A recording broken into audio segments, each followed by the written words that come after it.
Did you know the first time Urza was mentioned was Alpha, the very first Magic set? It was Glasses of Urza and Sunglasses of Urza that featured the famous Planeswalker for the first time. More cards with Urza's name on them were printed in the second expansion set, Antiquities. Because a fair amount of Magic's earliest artifact cards were named as Urza's possessions, the parody set Unglued continued this theme by adding Urza's contact lenses to go with his glasses and sunglasses. The most famous of the Urza cards are the trio of lands introduced in Antiquities: Urza's Mine, Urza's Power Plant, and Urza's Tower. Each land came with 4 different versions of art. Besides basic land, this was the first time Magic featured multiple versions of art for a unique card. Other cards from Antiquities with this feature are Mishra's Factory and Strip Mine. In Modern, the deck Tron is actually named after Urzatron, which refers to the 3 Urza lands, and Voltron, an anime series from the 1980s. As for Magic's lore, Urza is known as one of the most powerful beings to have ever existed in the multiverse. He was a brilliant artificer from Dominaria and had a brother named Mishra. When the brothers discovered 2 ancient power stones, the Might Stone and the Weak Stone, it corrupted them. Each brother wanted the power stone that the other possessed, and a feud started. The feud grew into the Brothers' War.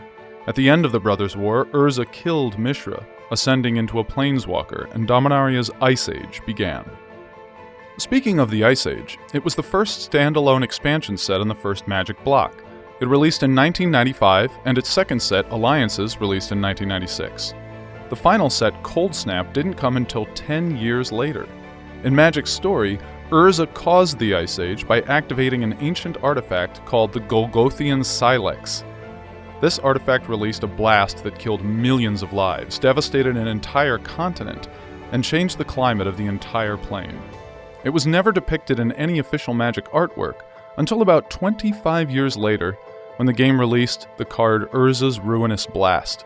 Illustrated by Noah Bradley, the art shows Urza activating the Golgothian Silex and the decimation of Argoth.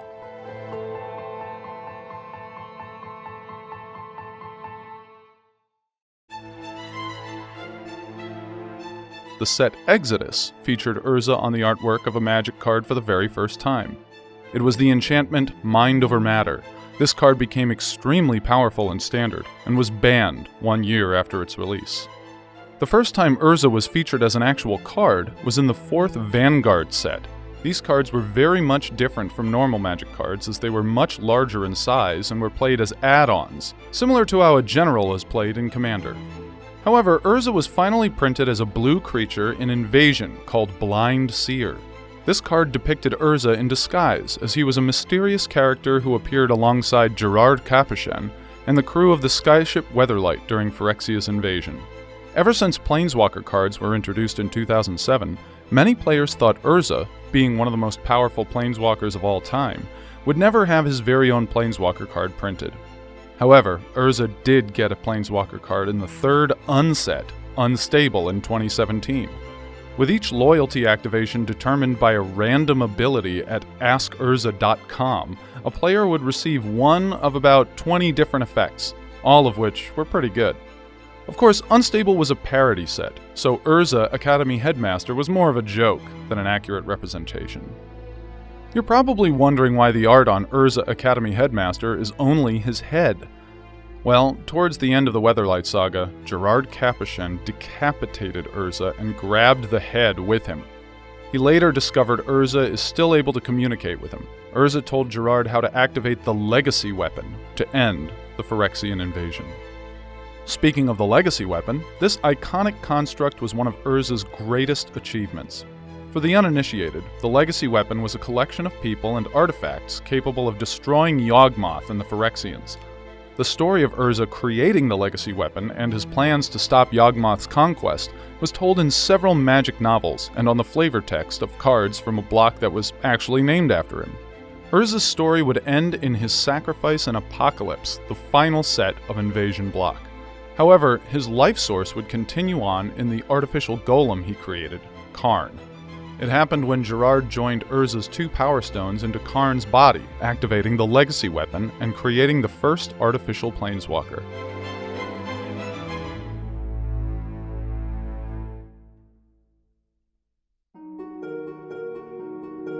If there was any way to exemplify Urza's power and his impact on the game, it would be from the block named after him. The trio of sets were Urza's Saga, Urza's Legacy, and Urza's Destiny. The block is known for its powerful cards that broke the game in all formats they were played in. During its time in Standard, Urza's Saga mixed with the previous block, Tempest, dominated the format with unfair combo decks, dubbing that time period as Combo Winter. Wizards of the Coast reacted with a slew of bannings in March 1999, but the threat of yet another powerful card called Memory Jar from Urza's Legacy would undo all of their efforts. With the bannings already announced, Wizards had to make an emergency ban for Memory Jar, which was the first banning of its kind the game had ever seen. Besides the Lightning Dragon pre-release promo, Urza's Legacy was the first set to feature premium foil cards. It took Magic a while to enter the foil game because they weren't really sure how to implement them. A lot of other games had foil cards in the super rare slot, which were also known as mythic rares in Magic, and, quote, chase cards for collectors. At the time, Magic did not have mythic rares, so they opted to make foil version of every card in a set. Each box would have 3 commons, 2 uncommons, and 1 rare in foil. Not as powerful as its 2 predecessors, Urza's Destiny did have some standout cards. One of them was Replenish.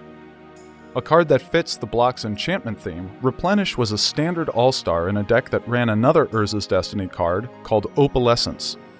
Another famous card from the set was Phyrexian Negator. Today, this creature isn't played as much anymore because of its huge drawback. However, back in 1999, this card was really popular because there weren't many burn decks or creatures being played. Dark Ritual was also legal, so many mono-black strategies would cast the Phyrexian 5/5 as early as turn 1. With no creatures or burn spells, the Negator's controller did not have to worry about sacrificing any of their permanents. The last card worthy of note is Masticore. For a very long time, this card was one of the best creatures in the game, but it had a drawback of discarding a card during the controller's upkeep. Fortunately, Squee, Goblin Nabob solved this problem in a following set, Mercadian Masks. Mark Rosewater's inspiration for Masticore was Mishra's War Machine from Antiquities. His goal was to basically make a better version of that card. Looking at the 2 artifact creatures, you can tell he succeeded. Today, Urza doesn't get mentioned as much as he used to, but in the latest Dominaria set, he does get a couple of cameos. In Karn, Scion of Urza, you can see him on a mosaic in the background, and the sculpture is him in the art of Memorial to Genius.